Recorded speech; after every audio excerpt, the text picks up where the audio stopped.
주께서 인신강금 옥중투쟁 811차 되는 날입니다. 조선일보의 김대중 전 주필이 너무 많이 나가고 있습니다. 이제 용서할 수 없는 단계까지 갔는데 조선일보 주필에 대해서 마지막 경고입니다.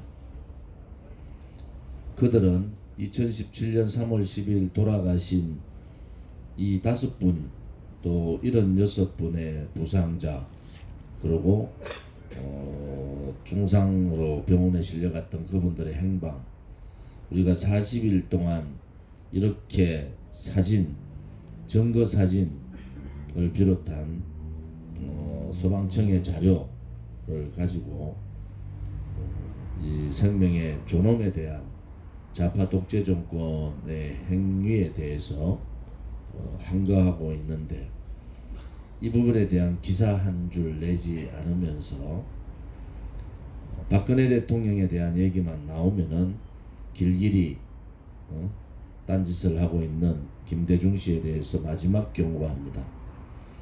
이 경고를 무시하면은 김대중 씨의 어떠한 문제가 발생해도 책임지지 않겠습니다. 오늘 김대중 씨는 이렇게 칼럼을 썼습니다. 이 땅의 사람들이 반세기에 걸쳐 역경을 딛고 이끌어온 자유와 민주의 나라, 지금 그것이 위협받고 있다는 것을 이라고 썼습니다. 불법 거짓 탄핵에 의해서 조선일보와 그 사주들의 사익을 위해서 죄 없는 박근혜 대통령에 대해서 칼을 꽂고 대한민국을 배신하고 자유민주주의를 배신하고 보수우파 국민을 배신하고 대통령 탄핵에 동참해서 가장 악랄하게 탄핵의 주범으로 TV조선과 조선일보는 활동을 했습니다. 지금 2년 반이 지난 지금 박근혜 대통령이 뇌물을 먹었느냐, 제3자 뇌물법이든 경제적 공동체든 아무것도 밝혀진 것이 없습니다. 조선일보는 김대중 씨가 칼럼을 쓸 정도로 그 정도로 비중 있는 인물이면은 탄핵에 대한 분명한 입장을 밝혀야 됩니다. 그냥 박근혜 대통령 탄핵은 조선일보가 주동했기 때문에 그냥 묻어버리고 문재인 씨 좌파 독재 정권만 끌어내리자, 그것은 잘못된 겁니다. 2년 반 동안 태극기를 들고 문재인 좌파 정권하고 싸운 것은 조선일보가 아닙니다.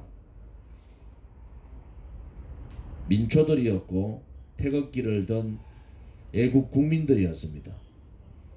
그동안 도망다니고 권력 눈치 보다가 권력 지지율이 떨어지고 권력에 먹을 것이 없다고 생각하니까 또다시 권력 갈아타기를 하고 있는데, 그것은 또 한 번 보수우파 국민, 대한민국 국민을 배신하는 행위입니다.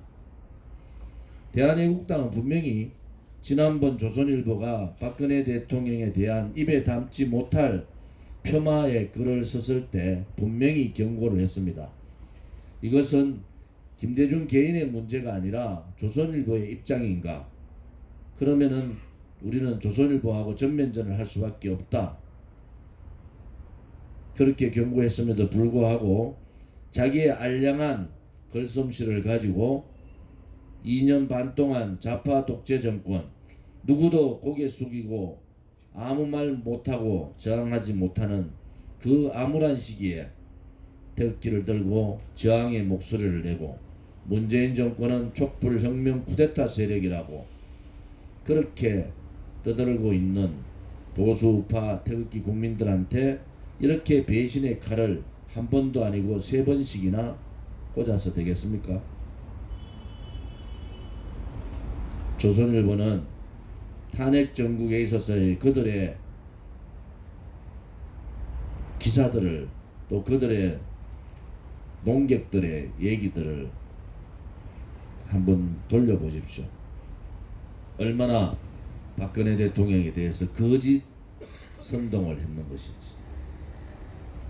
대한애국당에는 모든 자료를 다 갖고 있습니다. 마지막 경고는 법적 조치부터 먼저 하겠습니다. 그들이 저지른 거짓 선동, 조작, 기사, 농객, 글쟁이들한테 법적 조치부터 하겠습니다. 아직도 조선일보가 그 당시에 무슨 짓을 했는지 반성하지 못한다면은 물리력으로 할 수밖에 없습니다. 우리가 탄핵 전에 어리숙한 보수 우파 국민으로 착각하고 있는데 천만의 말씀입니다. 조선일보가 탄핵 정국에서 어떤 행위와 어떤 짓을 했는지 대한민국 국민은 다 알고 있습니다. 거기에 대한 반성 하나 없이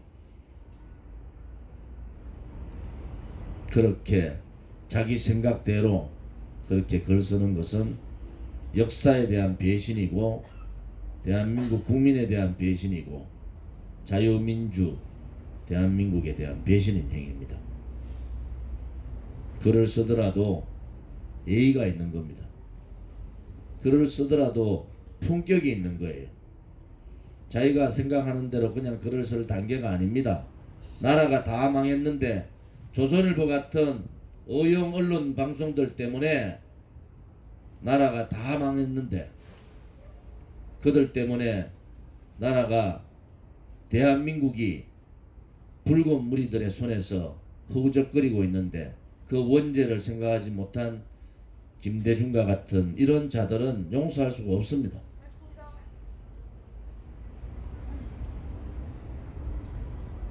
마지막으로 경고합니다. 다시 한 번 더 이런 경우가 있을 때는 김대중 씨의 신변에 보장을 할 수가 없습니다.